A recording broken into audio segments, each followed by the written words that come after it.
as we turn into Geelong Sport, and we'll start with the Geelong Cricket Club. Now, weekly update with coach Damien Shanahan as the Cats play Fitzroy Doncaster this week, looking to turn around the performance of last week where they scored a low 55, the lowest score in the club's first 11 history. Shannon's not the best start to the year. Lowest score in the club's history, not the way you want to start a campaign. Yeah, look, it's obviously pretty frustrating to start off that way, but could have been quite easy the other way around if we had won the toss, and obviously it wasn't great conditions all day for cricket, so we'll just probably take that and move on really quickly. And there's some probably good lessons learned from our young group as well, and really excited about this weekend, and hopefully the weather stays okay and we can get on and turn it around. Didn't make enough with a bat.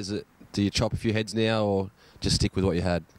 No way. It's a really talented young group, and we're sort of looking at, I suppose, keeping this group together for a month and giving them opportunities, and they're capable to come out this weekend and score 200 plus and really set up a good game for us. So it's it's down to their performances this week, and standing up when it's required. Andre Borovic, 75 in the twos. Is there a chance to come back? Yeah, Boro's obviously batted really well in the seconds on the weekend and also led the side really well. So he won't be back this week, but he's just got to keep putting performances on the board. Obviously, no one stood up and got runs in the first and the weekend, so we're always prepared to give him more opportunities and see if this one-day side can really click. Aaron Finch, bit disappointing. He's made all those runs on Sunday, and now he has to watch from the sidelines. What's your take on it? I think it was a brilliant innings on Sunday. He showed all the skills that are required at that level and showed how prodigious a talent he is, and he just paced himself really well on Sunday. And obviously disappointing for him not to be selected in this Shield game. It's a real kick in the teeth, I suppose, at some point, but he's just got to make sure he keeps himself nice and well and in a really positive mindset, so when he gets his next opportunity, he really makes it count. Australia honours are on the table, I guess, for him in the one-day formats. Is it obviously a great start to a year for him to push for that?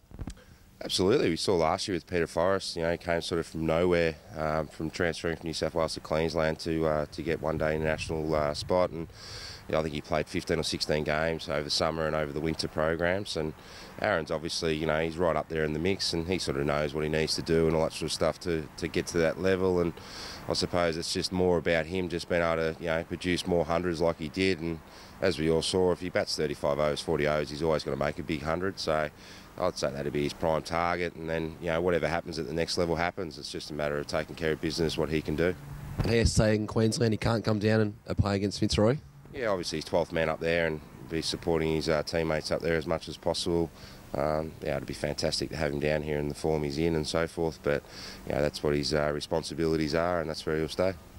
And Merrick adds another kit to his wardrobe, Australia Super Sixes in Hong Kong. Can you just explain to the viewers what that's all about and what it means for Merrick?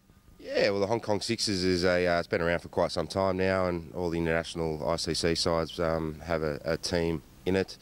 It's basically a 6-over game with 6 players playing, so it's an exciting brand. I think it's on Foxtel and so forth, but it'll be a good experience for Merrick, obviously heading over there. Brad Hodges the captain and a few other wise heads, so that'll be a great opportunity for Merrick and his development and so forth, and obviously another international trip for him, so he'll be pretty happy about that.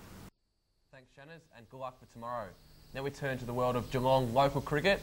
Myself and Graham Rawlins will talk about the Geelong Cricket Association. We'll start with GCA 1, with a game in the round between St Joseph's and South Barwon. 2 unbeaten sides after last week recording wins. The other winners from round 1 were Highton, East Belmont, North Geelong and Geelong West. And Rollo, St Joseph's and South Barwon. How do you see this one panning out? It'll be a very close encounter, Mitch, with these 2 top sides, and I think before the season started we recognised that these would be 2 of the top sides throughout the full season. So for them to clash so early in a 2-day fixture is a really Geelong cricket delight. So be up there at Russell Sampaddy Oval. I fancy South Barwon. I think they've started off the season very well. They're a confident unit, and although Daniel Fanning with a magnificent innings last week that put St Joseph's on the track, I feel that up at the Russell Sampaddy Oval, the all-round strength of South Barwon, my friend. Being St Joseph's boy myself, I might just tip them closely, but South Barwon have got some very strong players. Eamon Vines and Joel Davies are two cricketers that could have played at a higher level at Premier Cricket but decided to go around in GCA 1 again this year. So South Barwon are probably the side to beat for me at this stage of the season, with Glenn Tallarico's missing a lot of the year with Geelong West. And we'll talk about their game this weekend. Geelong West taking on Belpost Hill, and both Buchanan's Micah and Liam hit form last week.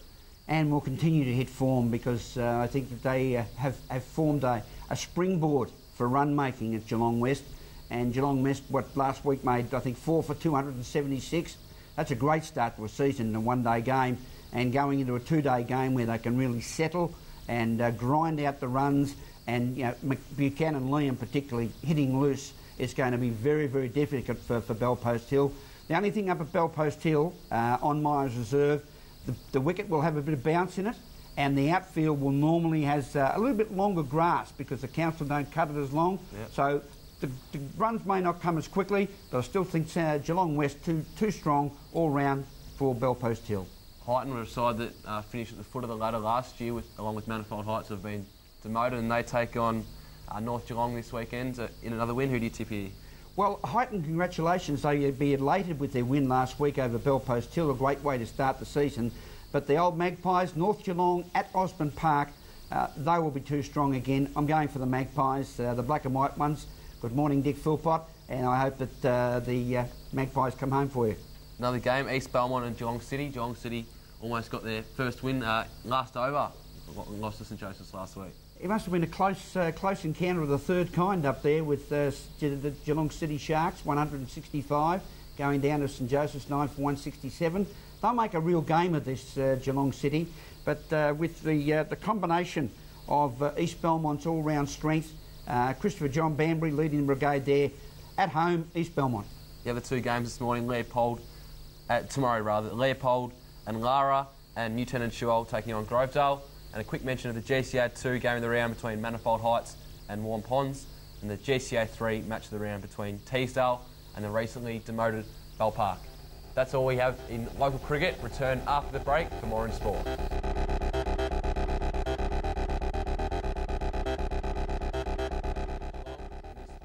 And a quick reminder, you can follow us on Twitter at NewsGeelong31 or Facebook at facebook.com/NewsGeelong31. We were down at the local football awards ceremony on Wednesday night and caught up with Coach of the Year, Brett Gergich, who steered Belpost Hill to a third consecutive GDFL premiership. Yeah, no, it was a great year for the club again. Three in a row, obviously. So, obviously, as a club, we're pretty wrapped, and the reserves got over the line the grand final as well. So, it was a good couple of days up at the football club.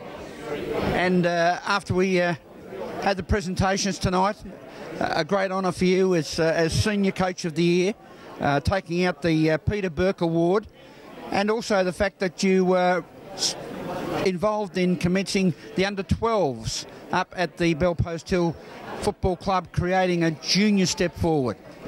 Yeah, no, obviously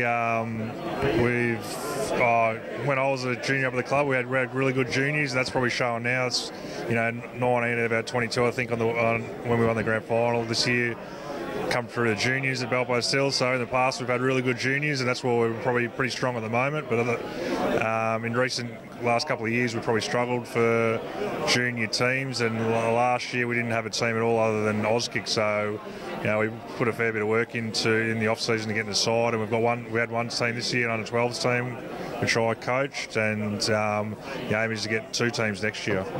Brent, you've had a long journey in the game of Australian rules football, juniors at Belpost Hill, AFL level with Melbourne Football Club, then back to Geelong, then back to your home club at Belpost Hill.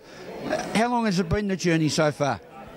That's a good question. We were on the spot. Up juniors and seniors, I think it's my 18th or 19th season, I think, this year. So, yeah, I know there's guys that play longer than that. I don't know how they do it, but I didn't play very much this year, and I'll probably struggle to play next year. But I've enjoyed myself. I've had some good times. I've met a lot of good people, and now's another phase, I suppose, now into coaching now. So we'll see where that takes me, I suppose. And over that particularly senior period of time, how have you found the level of competition, the level of football, the level of coaching requirement?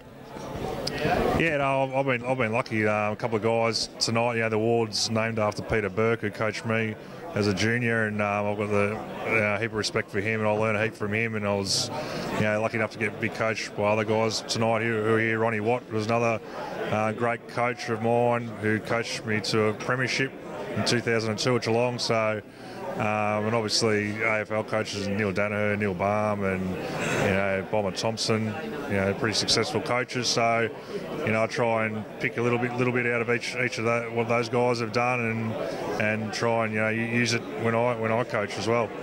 You've set the benchmark, Belpost Hill, in the Geelong and District Football League with back-to-back titles.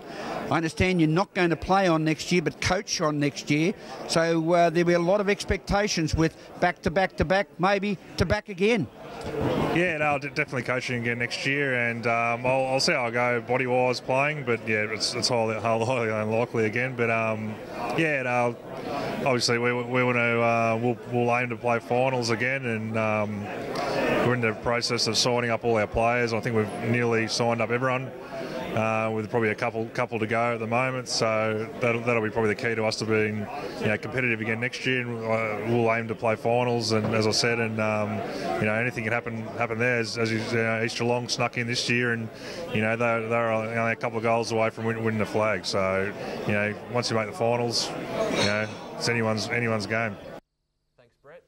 Now we're over to Bruno Nikolic, the St Joseph's man who won the Personality of the Year for local footy. It's a very nice feeling, very good to join people like yourself and other good personalities that have been nominated for the Personality of the Year. But thank you. But in the presentation, your history at St Joseph's Football Club is absolutely outstanding. And like a lot of volunteers, you're behind the scenes all the time, and it's not until you have occasions like tonight that what you have done at St Joseph's Football Club comes to the forefront. Yes, I'm very proud of that. I was proud to get nominated. I think actually my son Todd dobbed me in. I think he sort of mentioned a few things like that, and I said, oh well, if it comes to fruition, very good. If not, I'm happy for the nomination. Now, it's 37 years? No, 40. 40 years. Yes. So 40 years at the one club. You've carried out a lot of different activities. So let's tell our viewers some of them. Yeah, well, when I started, actually, to give you the better clue, when we went over to Drew Reserve 40 years ago, we used the old condemned visitors' club rooms of St Peter's, because I'd just moved over to their new building, and we were lucky enough to have Hayden Shell, who was the mayor, or we called him the mayor of Geelong West, and he happened to end up on our footy club committee. So if anything needed to be done, we got organised before we built our other building. So that was the start of it, and that was April 1, 1973. We played our first game at home against North Shore, and in those days there wasn't that much help around, because just a new club. We had to try to get enough players just to play the game, so we were getting hidings left, right and centre, but that didn't matter. We sort of saved the under-18s from getting put down into the second division, so we could keep the under-18s in top division and a higher standard of footy. So then I decided, what can we do here? So I thought, property, that's pretty bloody easy. So I thought, I'll do that. So I kept doing it I'm still doing it now. And then I took over, I was coach of the seconds for 2 or 3 years from the playing days, been on the committee, and what else? Then we took over looking after the ground, marking the ground and getting it ready for the game. So my normal Saturday home game is 7 in the morning, and it could be any time at night when I leave. But it's good watching all the juniors coming through. Some of your highlights over your career so far, Bruno? Oh, well, probably the biggest one was probably the first premiership in '84. 82, sorry, and we won the other one in 84. That was in GDFL. But the sweetest one was against St Mary's in 89 in the GFL, when Donny Matheson was president of the league and all that, and the microphone sort of ran out, you know, to get the medallions and all that. Doesn't matter, Donny, we'll just take the cup and the medallions and we'll take off. That was probably the highlight of, because it's been a long time since drinks. That was the one and only one we've won in GFL. Thanks, Bruno. As we go to a break here on News Geelong, we return with more sport and weather, including Geelong's new recruit. Welcome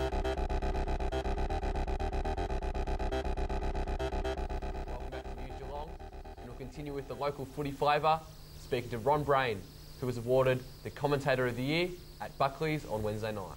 Thanks very much, Rollo. Yeah, bit of a surprise actually, mate, because I was supposed to be coming down here tonight to a family function, as my lovely wife Robin indicated, but here I am, and surprise, surprise.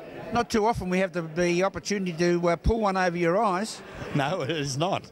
It is not, and yeah, grubbications and the lovely Donald that were nominated for the award. Congratulations to them, because they're obviously worthy nominations, and I suppose there's got to be a winner. Might have been probably, as I think Fano reckons, 15 years too late, but at least I got my name on the plaque now. And Ron, again on your lapel, you're proudly wearing the Life Members Badge of the Newtown and Chilwell Football Club, a club that you've been associated with, well, basically for all your playing life. Yes, had a lovely evening up there, and special thank you to Ian Spalding, the president, because him and Noel Fanning of Guest Media got me involved this year at calling the club games for Newtown on Vision Australia Radio, 99.5 FM, where local footy is real footy, and had a pretty good team there. It was good fun with Ian Nichols and Jamie Carla-Thompson, and of course Fano and Josh Fanning as well on camera, and Sammy driving the truck. It was a lot of fun, and we met and saw a lot of great football this year. You got around to, and I think the point here is to that you got around to every GFL game throughout the 18 home and away round series. Yeah, great innovation. I think it was a blessing that the league lost the contract, because I think there's only maybe the top 6 or 7 clubs that were always getting their head on TV, or on radio, as I should say. But this year, every club in the competition had an opportunity to see themselves and listen to the call. So well, I think it worked rather well, and was pretty pleased with the year. Thanks, Ron. Now we're down to the Geelong Football Club, speaking to Geelong recruit Josh Caddy, who was picked up from the Gold Coast Suns earlier this week in Trade Week. Well, congratulations. This is obviously what you wanted. You must be pumped to be here. Yeah, I'm wrapped. Came down here about 3 weeks ago, and just, you know, there's something about this place. It's pretty special, and I'm wrapped to be here. So. Why were you so desperate to come back to Victoria? I just, I'm very close with my family, and just love the environment of Victoria, and the footy atmosphere and all that sort of stuff. And I suppose, I just really wanted to play footy in Victoria again, and just made that decision, and stuck with it. Josh, were you homesick, mate? Is that part of the... Oh, there's no doubt. I'd like to think I'm a pretty strong character and could have played footy up there, but I think playing AFL footy, it's hard enough as it is. So I think your heart's got to be completely in it. And to be completely honest, my heart, wasn't completely in playing footy with the Gold Coast, just because I'd rather be living in Victoria. Do you think part of that too was, is it hard playing in a new team, a young team, where there is a lack of success, and week in, week out, you're facing losses? Yeah, it's hard to judge, because obviously that was the only club I'd played for, and it could be just as hard in a winning side.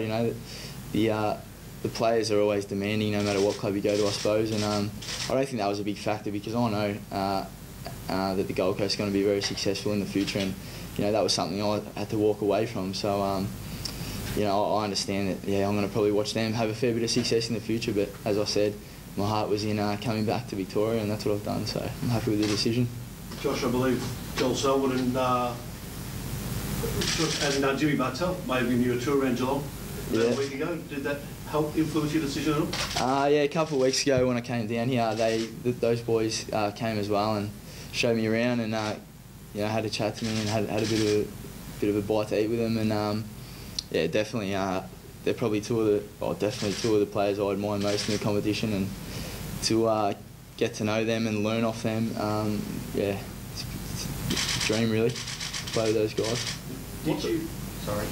What's it like being a hot commodity? You know, there were so many clubs after you. What were the approaches like from the other clubs, and what's that experience like to go through as a footballer? Yeah, I suppose. I didn't really speak to that many clubs. You know, I know it's documented in the media that I was sort of talking to everyone, which wasn't really the case, and I only spoke to a couple of clubs. And yeah, I suppose it makes you feel pretty cool that you wanted, but I suppose you also open yourself up for criticism too, which I copped a little bit of, and probably still will. But yeah, no, it's all good experience. Josh, you had surgery a few weeks ago. Yeah. How's your body now? How's your recovery from that? Yeah, no drama. Just caught up with the physio, and it's pretty common these days for guys to get their shoulders fixed up at the end of the year. So I played through the year with it, and it wasn't a drama.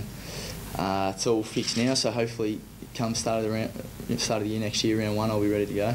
Must have felt pretty good when you're under your belt with that injuries or being sidelined for anything. Yeah, definitely. After my first year, obviously it was pretty hard. Missed a lot of footy, and that was frustrating. And to play every game last year it was good to get a taste of it and get used to playing AFL footy.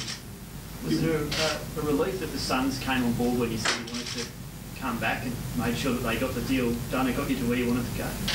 Yeah, it was. You know, it was documented in the media a little bit as well that I could be heading to the pre-season draft and having no control over where I went. So I'm grateful that the Suns were willing to work with Geelong, and Geelong were willing to compensate them and look after the Gold Coast. So I'm just wrapped that both clubs were civil in the way they handled everything, and it's all been done nice and peacefully. I think everyone say you missed a few pre-seasons now through your junior career and even at AFL level. Do you feel that you're one or two full pre-seasons away from probably hitting anywhere near your best? I had a couple of little niggles last pre-season, but I did the majority. I reckon I would have done about 90% of the last pre-season. So, yeah, but definitely, the longer that you're in the game and you get used to the training, the pre-seasons, and then playing week in, week out, definitely, I definitely don't think I fulfilled my potential. That's for sure. So, I've got to keep working hard, and there's a lot of improvement to do. But I think Geelong Footy Club is going to give me that opportunity, and a good place to be if you want to become a good player, I reckon. Thanks, Josh. That's all we have time for in sport tonight. Be sure to catch us next week at the same time. Now it's over to you, Rollo. Thanks very much, Mick. Another nice, concise sports report. And welcome to Geelong, Josh Gaddy. Let's have a look at the weather. Now, spring weather has had its ups and downs as we look at Geelong and the Surf Coast conditions for the next 6 days. Tomorrow, Saturday, will be mostly cloudy with scattered showers clearing during the evening with a top of 16. Starting another new spring week, on Sunday, we'll be coming to a very sunny day with a top of 22, getting warmer. Monday will be continued cloud, but it will have a top of 27, so watch out for that UV alert. Tuesday will be partly cloudy with some isolated showers later in the day, but a top of 25. On Wednesday, cloudy with isolated showers and a top of 17, so a very significant drop in temperatures there. And Thursday, partly cloudy with a top of 18. Today we saw early cloud with scattered showers throughout the region, reaching a top of 15 degrees. That's weather for Geelong and the Surf Coast over the next 6 days.